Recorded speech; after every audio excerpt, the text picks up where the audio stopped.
magandang gabi po sa bawat isa. Magandang gabi po. Another Friday na naman po at alam ko po ang bawat isa sa atin ay naka-ready ngayon sa ating United Prayer. Ang bawat isa po, ang ating espiritu ay maging sabik pagdating sa panalangin. Ito pong nakaraang linggo ay may bago tayong topic. Ito po yung layunin ni Kristo sa krus. Ano nga ba ang layunin ni Kristo sa krus? Pag sinabing layunin po, ito po yung intention o dahilan bakit si Kristo ay nasa krus. At ang isa po sa kanilang tinalakay ay yung salvation.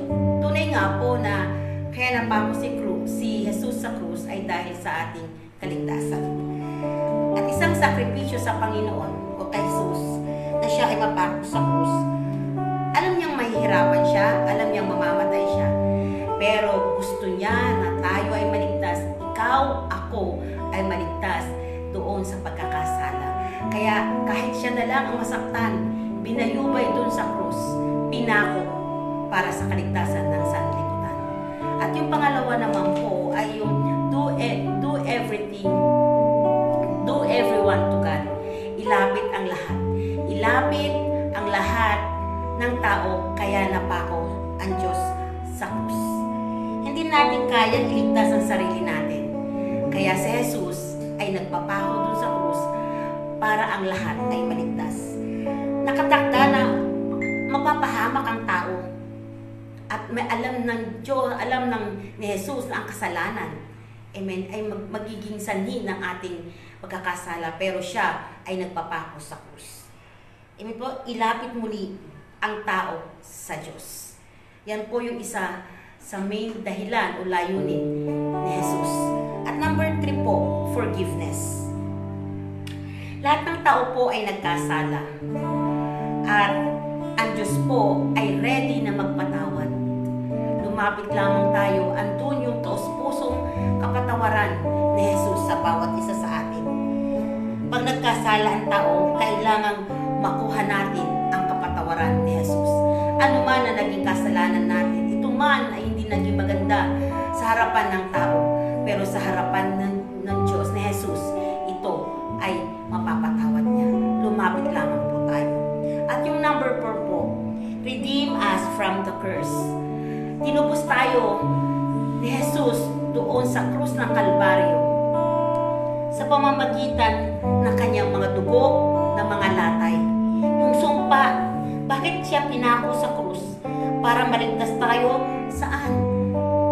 Sa kamatayan, sa mga sakit, sa mga sitwasyon na hindi natin kaya. Sa kahirapan natin ay gumaling, matanggal yung sumpa sa bawat isa sa atin.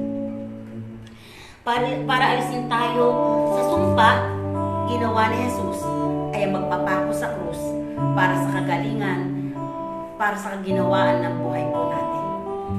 At alam niyo po itong at bilang nakakilala, yung pag-ibig na ibinigay niya sa sanglibutan ay dapat po suklian din natin po ng pag-ibig, ng pagmamahal, ng pagrespeto sa Diyos. At isa po sa pagsunod natin ay yung manalangin ka, pagbasa ng salita ng Diyos. May dahilan siya kung bakit naiwan yung kanyang salita. Tumalo sa mga pagtitipon. Yun po yung gusto ng Diyos sa bawat isa sa atin. Isang dahilan kung bakit kailangan siyang mapako ay para malaman natin ang mga bagay na ito.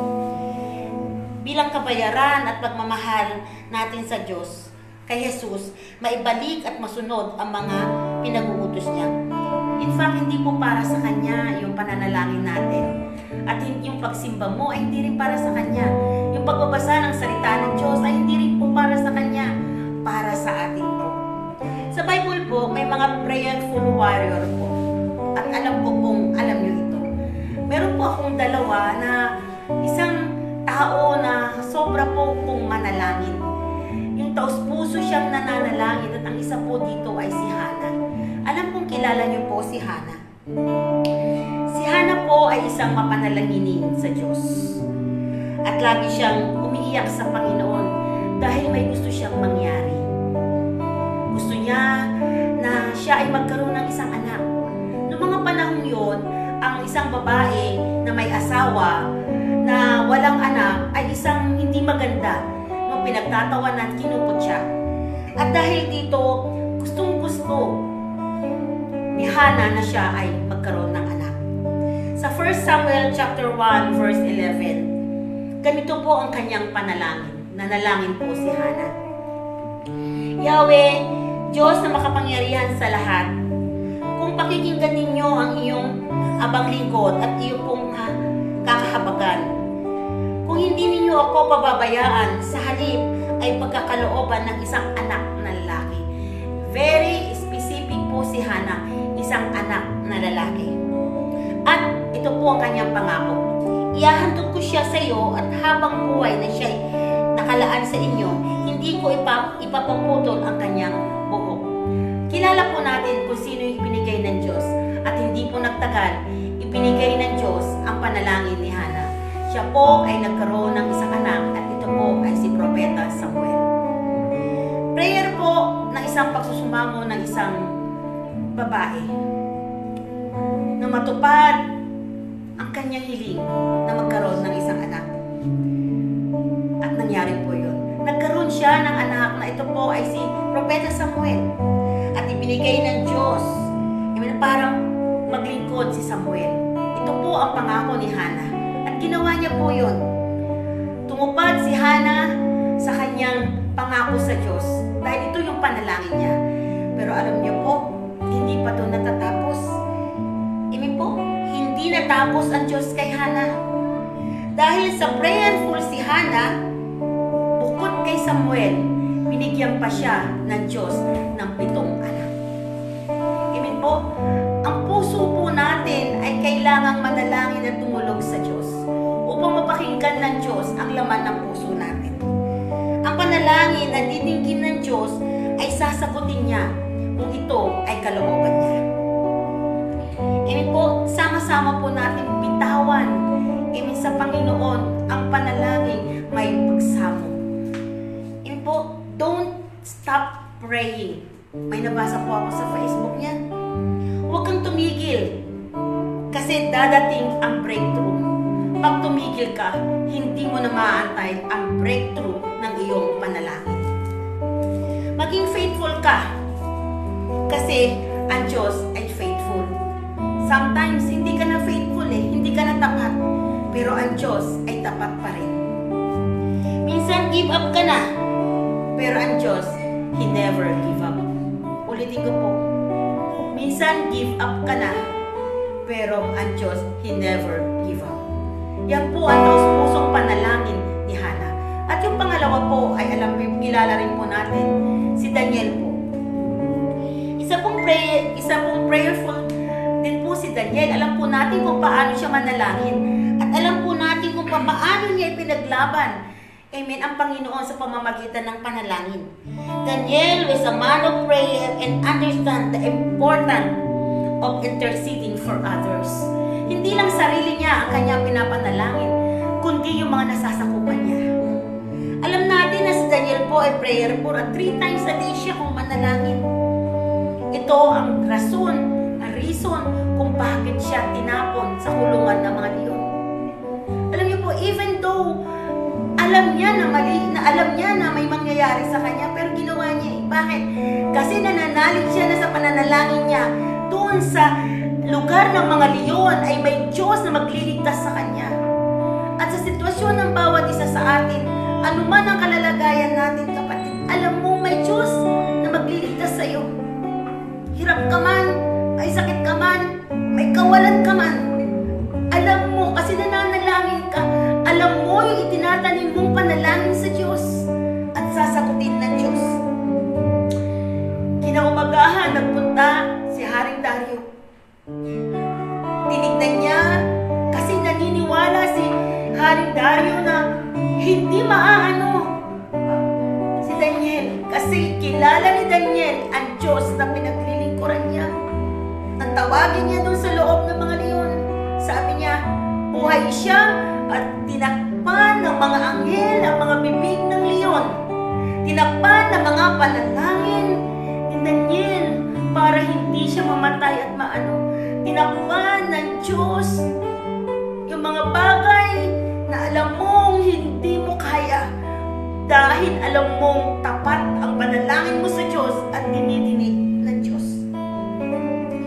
Sa Daniel chapter 6, 16-22, basahin mo na lang po. Inakita ng Diyos, amen, na ang Diyos na pinaglilingkuran ni Daniel ay buhay. Ang katapatan or faithfulness ni Daniel, kaya naligtas siya sa mga leon. Ang katapatan mo sa pananalangin, kaya lumalakas ka, kaya gumagaling ka. Kaya yung mga dasal mo ay sinasagot dahil sa katapatan mo sa panalangin. Ang katapatan natin sa pananalangin at pagsunod sa Diyos ay maliligtas ang siyang magliligtas sa atin. Ano man ang hanapin natin at harapin natin, iluhod mo lang sa Diyos. At pag niluhod mo, makikinig ang Diyos. Ang sabi niya, lahat ng ating daing ay pakikinggan niya. Ang lahat ng ating dalangin ay sasagutin niya. God answers our prayers doon sa mga taong taos-pusong nananalangin sa Kanya. Kilala tayo ng Diyos, kapatid. Kilala ka niya. Alam niya ang bilang ng ating mga buhok. Yung pa kayang daladala mo ngayon? Yung pa kayang dinadanas mo ngayon? Ang di niya kayang sagutin at pakinggan. Be faithful sa pananalangin sa Panginoon. Every day, kapatid, gawin mo. At makikita mo, anuman ang daanan natin, tumaan ka man sa apoy, di ka masusunog. Tumaan ka man sa tubig, sa malalim na tubig, hindi ka malulunod. Kasi alam mo, may tinanim kang mga panalangin. Yan lang po, at ito po si Pastora Ellie. Salamat po. Amen. Praise the Lord. Salamat, Pastora Lea. Magandang gabi po muli sa bawat isa sa atin. Napakabuti po ng Panginoon dahil nagpapatuloy po tayo dito sa Rema na sama-samang nananalangin every Friday. At yun nga po, meron tayong kada linggo ay nagbibigay po ng bagong pag-aaralan natin at nakakapag-encourage po sa bawat isa sa atin. At ngayon po yung layunin ni Kristo sa krus ay isang pong paalala para sa atin. Yung pagkamatay niya sa krus ng Kalbaryo. Ang layunin ng pagkamatay niya sa krus ay ito ay sentro ng Kristyanismo. Kung wala ang katuroang ito, walang Kristyanismo. Walang pananampalataya. Walang kapatawaran. Walang muling pagkabuhay. Sapagkat the cross is the heart of faith. Makikita po natin kung paano yung suffering ni Kristo Jesus doon sa krus. At pinili niya na siya ay mag-offer sa atin ng kaligtasan. Offering for sin. Yung kasalanan na hindi niya dapat akinin ay ginawa niya po. Sa Isaiah 53 verse 5, ang sabi niya po dito, dahil sa ating mga kasalanan, kaya siya nasugatan. Siya ay binugbog dahil sa ating kasamaan. Offering for sin ang ibinigay sa atin ng Panginoong Jesus. Yung sugat na natamo niya ay kasagutan sa ating mga kasalanan. Yung bugbog na natamo niya ay yung sa ating mga kasamaan. Sa verse 8 po ng Isaiah 53, ang sabi po doon, nang siya'y hulihin, hatulan at dalhin sa dakong patayan, wala man lang mga has na ipagsanggalang, wala man lamang dumamay. Siya ay pinatay dahil sa sala ng sangkatauhan. Ang Panginoong Hesus po ay sinless Lord. Wala siyang sala. Pero siya ay pinatay dahil sa kasalanan ng sangkatauhan. Holy God, pure God, and righteous God. Pero ibinigay niya ang buhay niya para tayo po ay maligtas sa kasalanan.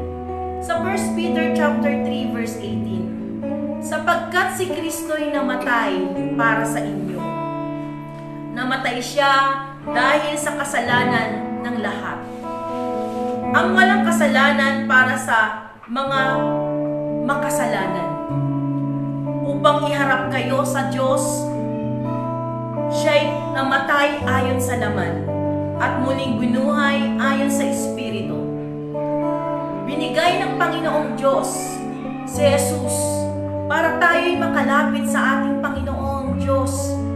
Ang mismong anak niya ang inoffer niya. Siya ay walang kasalanan, pero siya ay namatay dahil sa ating mga kasalanan. Paalala ngayon sa atin ito ng ating Panginoon. Ang layunin ay offering for sin for us. Pangalawa, na nagsasabing layunin natin dito is died as a ransom. Tinubos tayo. Sa Matthew 20 verse 28, tulad ng anak ng tao na nagparito, hindi upang paglingkuran, kundi upang maglingkod at ialay ang kanyang buhay upang matubos ang marami. Ando doon po yung ransom, katubusan na ginawa ng Panginoong Yesus doon sa krus ng Kalbaryo para tubusin tayo sa ating mga nagawang kasalanan. And death price paid to redeem ransom. Binayaran niya po tayo. Hindi lang yon, siya ay naging substitute. Amin po. Siya ang naging substitute sa kasalanan po natin. Kaya nga po, ang kahilingan niya nung panahon na siya'y malapit ng dakpin. Dito po sa Lucas chapter 22 verse 39 to 46. Basahin ko po sa inyo. Sabi niya rito, gaya ng kanyang kinaugalian, umalis si Jesus at nagtungo sa bundok ng Olibo at sumama ang mga alagad. Pagdating doon, sinabi niya sa kanila, manalangin kayo nang hindi kayo madaig ng tukso. Lumayo siya sa kanila ng may isang bato, pukol ng bato, saka lumuhod at nanalangin.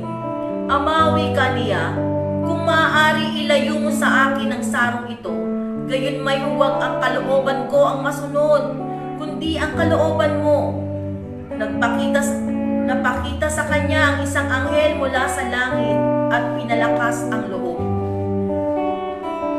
Tigib ng hapis siya'y nanalangin, nang lalong taimtim, tumulo sa lupa ang kanyang pawis sa animoy malaking patak na dugo. Tumindig siya, pagkapanalangin at lumapit sa kanyang mga alagad, naratnan niyang natutulog ang mga ito dahil sa tindi ng dalamhati. Bakit kayo natutulog? Tanong niya. Bumangon kayo at manalangin upang hindi kayo madaig ng tukso.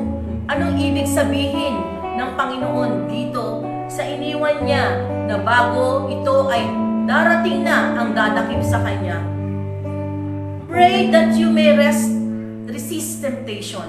Ang sabi ganun dito sa verse 40, manalangin kayo para hindi kayo madaig ng tukso. Ang gustong puntuhin ng Panginoon dito sa atin ay alam niyang mayroong mga tukso o temptation na mararanasan ng kanyang mga anak.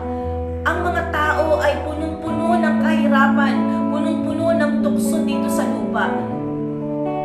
Hinihiling niya na sabi niya, manalangin kayo that you may resist temptation. Meron kayong lakas na maaaring magbigay sa inyo. Ano po, na hindi ninyo maparagan ang tukso sa buhay ninyo dahil ang laman ay mahina. Ang ating espiritu ay malakas, ngunit ang ating laman ay mahina. Alam ng Panginoong Yesus kung gaano yung temptation dahil naranasan niya ito. Hindi lamang yun. Sa verse 41, sabi niya, kneeling in prayer, manalangin kayo. Ang sinasabi niyang klase ng panalangin dito ay relasyon sa Kanya. Relationship to God. Ang hinihiling niya rito, kaya tayo nananalangin. Kaya kayo manalangin, sabi niya, ay nais ko ng tamang relasyon. Ang kaya ko kayo pinagpipray. Kneeling to God is yung ginawa niya dun sa krus ng Kalbaryo, yung layunin niya dun sa krus ng Kalbaryo, ay pananampalatayaan po natin. At yung sinasabi niya ritong panalangin, isa na siyang magbibigay ng pananampalataya, paniniwala doon sa ginawa niya doon sa krus ng Kalbaryo. Relationship, kneeling to God, na sinasabi niya rito is a relationship to God. Hindi lamang po yun. Sa verse 42, ang sinasabi niya doon ay prayer of submission. Sabi niya ganun dito, kayo ay manalangin upang, sabi niya rito, sa aking Ama, kung maaari ilayon mo sa akin ang sarong ito. Ayaw niya. Ito ay sa niyang personal na panalangin. Pero nandoon yung pagsasubmit niya sa ating Panginoon na ito ang nais niyang tularan natin sa Kanya. Doon sa ginawa niya sa krus. At alam niya kung ano ang mangyayari sa Kanya. Pero doon sa verse 42, nagkaroon siya ng prayer of submission sa ating Panginoon. In-address niya sa ating Panginoon yung condition na kinakailangan hindi ang kalooban ko ang mangyari, kundi ang kalooban mo. Nandoon yung petition na sinasabi niya, kayo ang magbigay sa akin kung kalooban ninyo ito. At nandoon yung submission na ibinigay niya, hindi ang kalooban ko, kundi ang kalooban mo, Panginoon, ang maganap. Ang layunin ng Panginoong Jesus sa krus ng Kalbaryo ay para magkaroon tayo, amen po, na naganap na ang pangyayaring kaligtasan, naganap na ang pangyayari ng katubusan, naganap na ang pagbabayad ng buhay ng kasalanan. Ngunit ang nais niya na iniwanan ay patuloy tayong manalangin sa Kanya, kneeling in prayer to have a relationship. In prayer and submission, magpasubmit tayo sa Kanya. Amen po. And palagi nating pinapaalala niya sa atin na resist the devil. Resist the devil. So, kinakailangan tayong manalangin upang ang mga bagay na yan ay mapagtagumpayan natin. Napakaganda po ang ginawa ng Panginoong Yesus sa krus ng Kalbaryo. Kaya patuloy lang po tayong magkaroon ng tamang relasyon sa Panginoon sa magitan ng panalangin. At sige po, samahan niyo po kami sa pagpupuri sa ating Panginoong Jesucristo. Hallelujah. Thank you, Jesus. Thank you, Lord. Jesus, kay buti mo.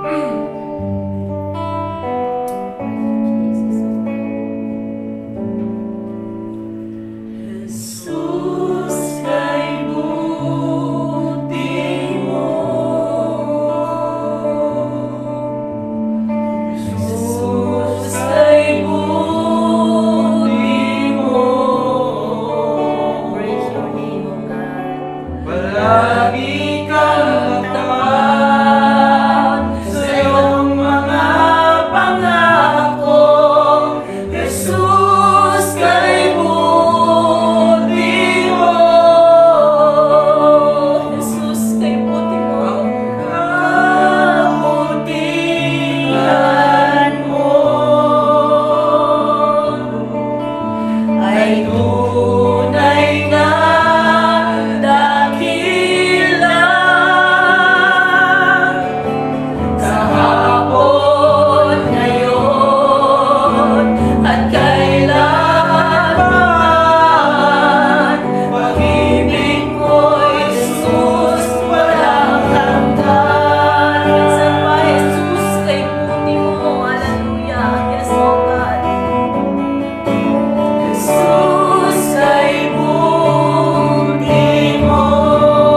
bago, damang-dama ng puso ko ang pangalan mo, panalo, Diyos ay tunay nga. Walang kapantay, kay tunay nga. Walang kapantay, kay buti mo. Hallelujah. Yes, O Lord. Tunay nga, Panginoon, ang kabutihan mo ay walang kapantay, O Yes, Diyos. Lord. Wala nang mapantay pa, Panginoon, ang kabutihan mo sa bawat isa sa amin, O Diyos. Maraming salamat dahil patuloy niyo po kaming sinasamahan dito po sa Rema Philippines Lord God Prayer Meeting, O Lord. Ang bawat isa, sama-samang nananalangin, Panginoon, sa mga outreaches, O Lord God, sama-samang nananalangin kami dumudulog sa iyo. Salamat dahil ang iyong banal na Espiritu ay patuloy kaming sinasamahan. Sa pangalan po na iyong anak na si Jesus, itinataas namin sa iyo ang bansang Pilipinas, Panginoon. O Diyos, sinabi mo, idalangin namin ang aming bansa, Panginoon. Dahil alam niyo po, O Diyos, hallelujah, na kung hindi kayo ang mangunguna, kung hindi kayo ang magpapatupad, magtuturo, Panginoon, sa aming mga presidente at sa lahat ng may katungkulan, Panginoon, sa ang bansang Pilipinas, sa gobyernong ito, Panginoon. Lord, wala po kaming magagawa, O Diyos. Kaya nga po, Panginoon, dalangin namin na patuloy niyo po silang bigyan ng karunungan na nagmumula sa iyo, Panginoon.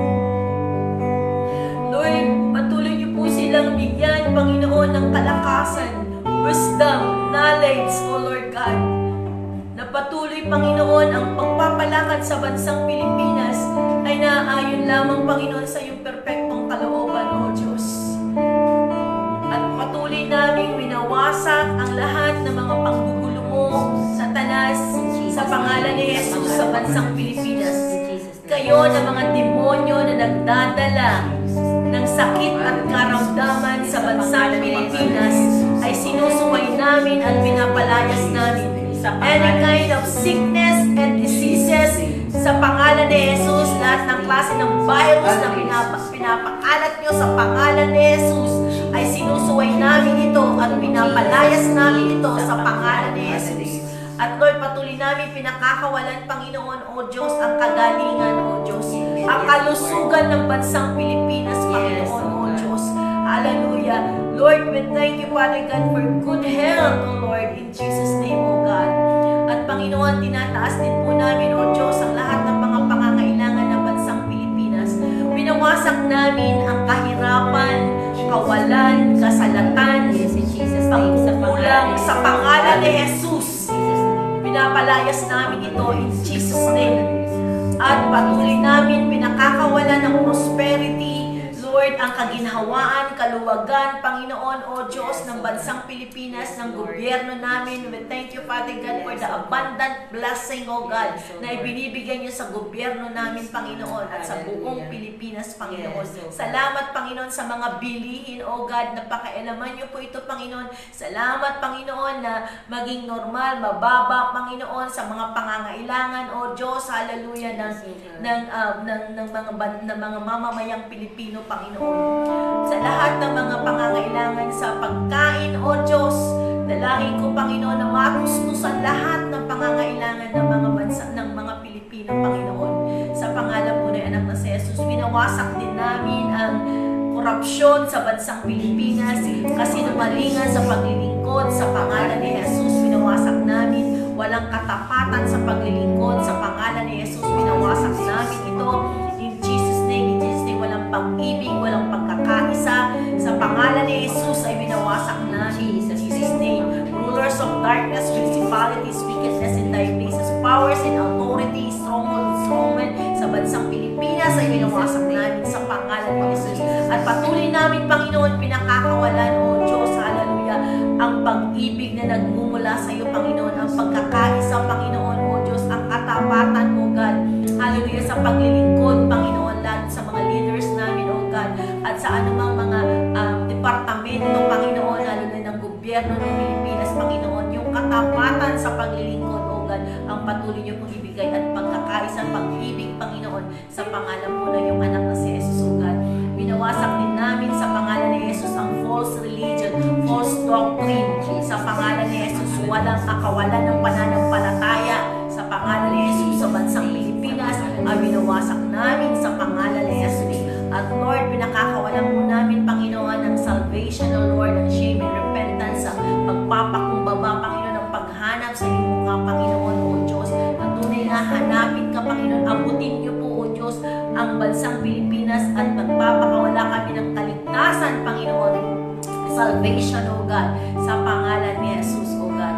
Lord, maraming salamat po, Panginoon, hallelujah. Pinawasak din namin sa pangalan ni Jesus ang bad weather, trahedya, sakuna, sa pangalan ni Jesus, na siya makakapinsala sa bansang Pilipinas, sa pangalan ni Jesus ay binawasak namin ito in Jesus' name.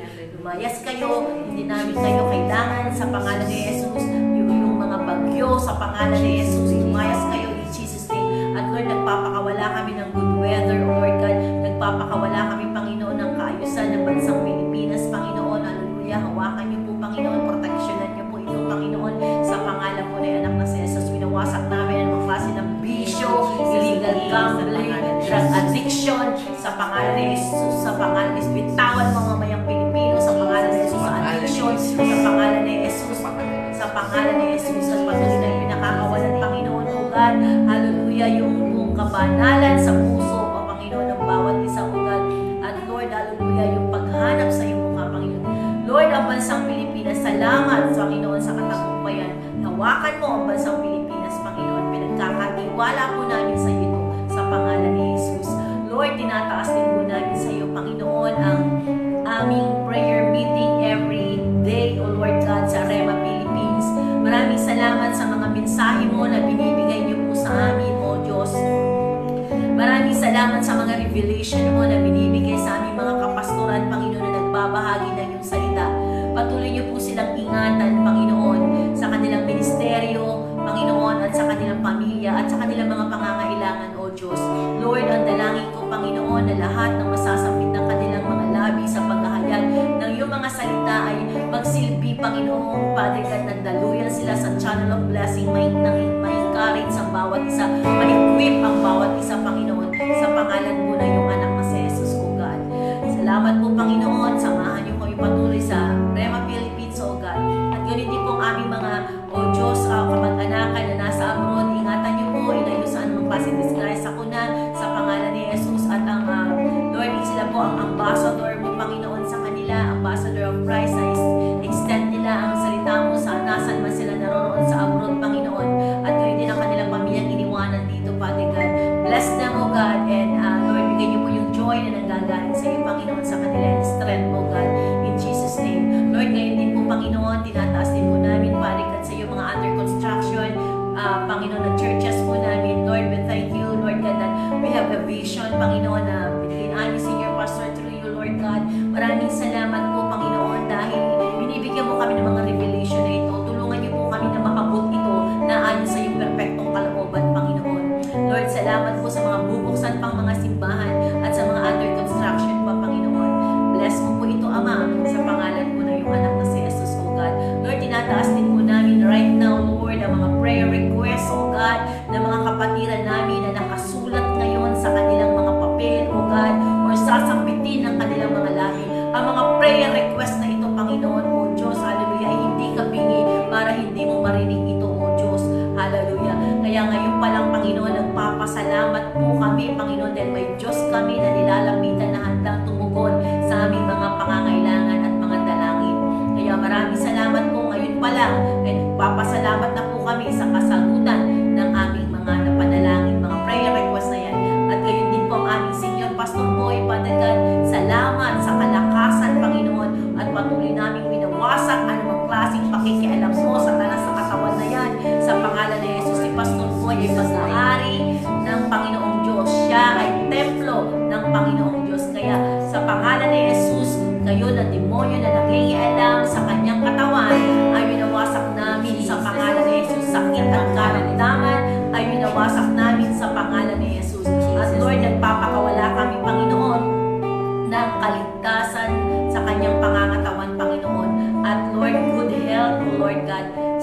and Lord, yung strength na nanggagaling sa iyo, Panginoon.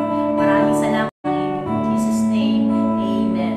Hallelujah, Lord. Salamat, Panginoon, sa gabi ito. Patuloy mo kami, O Lord, na i-direct mo yung aming Panginoon. Patuloy mo, Lord, na ibigay sa kanila yung burden, Panginoon, sa ministeryong pinagkatiwala sa aming mga leaders. Lord, salamat sa pag-ibig na patuloy mo ibinibigay sa kanila, Panginoon. Salamat sa patuloy mo na pagbibigay, Panginoon, O God, ng kalakasan sa bawat leaders, O God, sa bawat mensahe na nagagaling sa iyo, Panginoon, upang maibahagi sa kanilang mga subordinates na members, O God. Lord, salamat sa malalakas na pangangatawan, Panginoon, O God, at abundant blessings sa aming mga leaders, O God. Ibigay mo yung lalo pang katatagan, Panginoon, O God, sa ministeryo pinagkatiwala mo. Papakawala ko ng unity, Panginoon, sa mga leaders, love, Panginoon, O God, at ibigay mo, Panginoon, kalakasan nagmumula sa iyo. Ganun din po, Lord, tinatas ko sa iyo, Panginoon, O God, ang mga pastors namin, ang mga workers, ang bawat miyembro, Panginoon, ng sa aming simbahan. Nakikita mo mga pangangailangan, nakikita mo, Panginoon, yung mga puso, Panginoon, ng mga workers, ng mga pastors. Patuloy mo, Panginoon, ibigay mo pa yung lalong pagsisikap, Panginoon, ay maibigay, Panginoon, sa kanila yung lalong katatagan, Panginoon, yung burden nila, Panginoon, sa mga kaluluwa na pinagkatiwala mo, Panginoon, sa mga pastors, sa mga workers, sa mga miyembro, bawat miyembro, Panginoon, O God, ng simbahan nito. Nakikita mo yung mga pangangailangan nila, nakikita mo, Panginoon, yung bawat hinaing ng kanilang mga puso ay tugunin mo, O Lord. Ingatan mo ang bawat isa, Panginoon, saan man sila dumako pumaroon, Panginoon, mga workers, mga pastors, Panginoon, at ganoon din po, O God, yung mga miyembro, Panginoon, nakikita mo yung kalalagayan ng bawat isa, Panginoon, sa amin. Nakikita mo ang laman ng aming mga puso, O God. Dalangin ko, O God, na ito ay sagutin mo, O Lord. Alam mo, Panginoon, ang buhay ng bawat isa. At Lord, ikaw ang siyang kumakailam, Panginoon, sa mga buhay ng bawat isa sa amin. Ganun din po, Lord, ang mga family, Lord, na iniwanan, Lord, ng mga full-timers, na workers and pastors, Lord. Ikaw ang siyang mag-provide ng kanilang mga pangailangan. Pakita mo, Panginoon, na ang paglilingkod na hindi kawalan, kundi kapakinabangan, Panginoon. Lord, pakita mo sa family nila, O God. Lord, yung offering na ibinigay nila, O God. Lord, ay kapalit, Panginoon, ay ang buhay nila at the blessings, Lord, na ibinigay mo, Panginoon, sa bawat pamilya. Ganun din po, Lord, nalangin namin ang bawat miyembro, Panginoon, O God. Patuloy mo, Panginoon, ang bigay yung mga pangangailangan. Lord, nakikita mo yung kalalagayan ng bawat isa. Pangangailangan, Panginoon, spiritually, Panginoon. Pangangailangan, Lord, sa financial, Lord. Kagalingan sa mga may sakit, Panginoon. Lord, salamat. Kasi naging tapat ka sa amin. Even though, Lord, hindi kami naging tapat. Naging faithful ka pa rin sa amin, Panginoon. Salamat, O Lord. Ganun po, Lord, tinataas namin sa iyo ang bawat pangangailangan, Lord, sa mga renta, sa mga allowances. Lord, ikaw ang God ang provider namin, Jehovah Jireh namin, Lord. Titingin kami sa iyong mga pangako, Panginoon. At salamat, O Lord, sa mga pangako niyan. At ganun din po, Lord, tinataas namin ang aming nalalapit na camping ngayong October 30 to November 2, Panginoon. Lord, ihanda mo na ang bawat isa sa amin, Panginoon. Lord, yung aming mga transportation, salamat. Sa aming mga registration, salamat, Panginoon. Lord, hayaan mo, O God, na kami ay mapili mo, na kami ay ikaw ang pipiliin namin ngayong camping na ito, Lord. Na kami ay mapili mo, Panginoon. Ngayong camping na ito, tunay, Lord, na ikaw yung Diyos namin, O God.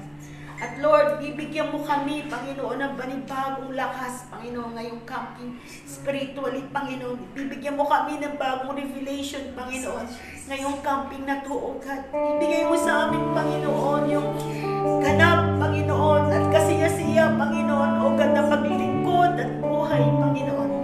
Lord, salamat, Panginoon. Ingatan mo ang bawat pupunta, Panginoon, bawat campers na darating, Panginoon, O God, sa Binyen. At ang bawat tatayo, Panginoon, ikaw ang mahawak, Panginoon, sa kanilang mga lamin na ikaw ang marinig at makita. Itago mo ang bawat isa sa pulpito, Panginoon. Lord, ngayon pa lang, Lord, salamat, Panginoon, dahil pinili mo kami, Panginoon, para makarating, O God, sa camping na yan, O Lord. Salamat, Panginoon, at dalangin namin sa Panginoon, na anuman ang aming hilingin, Panginoon, at magitin ang aming mga labi, O God, nagtitinig mo at sinasagot mo ang bawat panalangin namin, Panginoon. Maraming po salamat, Ama. Ito po ang aming samong dalangin sa pangalan ni Jesus. Amen. Salamat, Panginoon. Tayo po'y muling mag-uwi sa Panginoon sa kapanagbanal ng ating Panginoong Diyos. Hallelujah. Kapanal-banal ang Diyos. Thank you, Lord. Thank you, Jesus. Walang katulad mo, lahat ng buod sa iyo ay luluhod.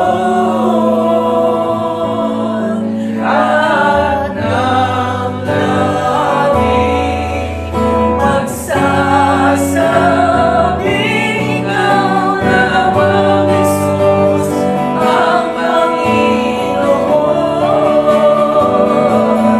Kapanal-banal ang Diyos, walang katulad mo, lahat ng buod sa iyo ay luluhod.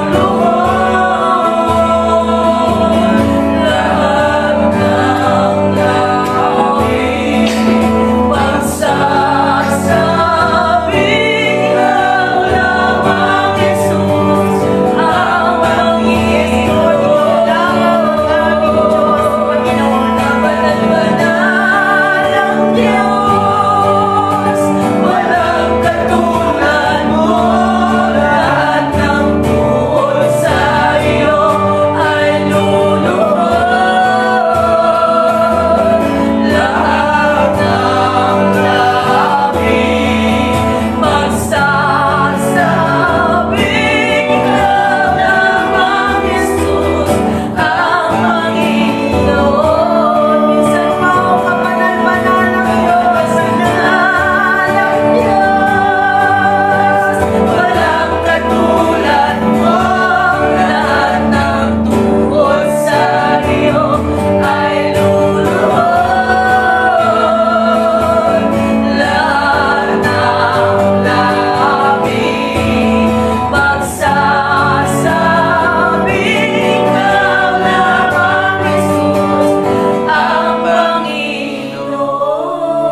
Yes, Lord. Ikaw lang, Panginoon. Kapanal-banal ang Diyos, walang katulad mo, lahat ng tungkol sa iyo ay luluhod. Lahat ng labi magsasabing ikaw lamang, Jesus, ang Panginoon. Ikaw lamang, Jesus, ang Panginoon.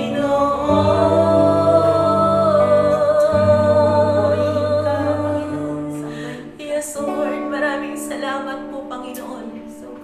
Ikaw lamang ang aming pupurihin, sasabihin, sasambahin at dadakilain. Yes, oh God. Maraming salamat po, Panginoon, sa pagsama niyo po sa amin. At gayon pa lang, Panginoon, ay nagpapasalamat na po kami sa lahat ng napanalangin po namin.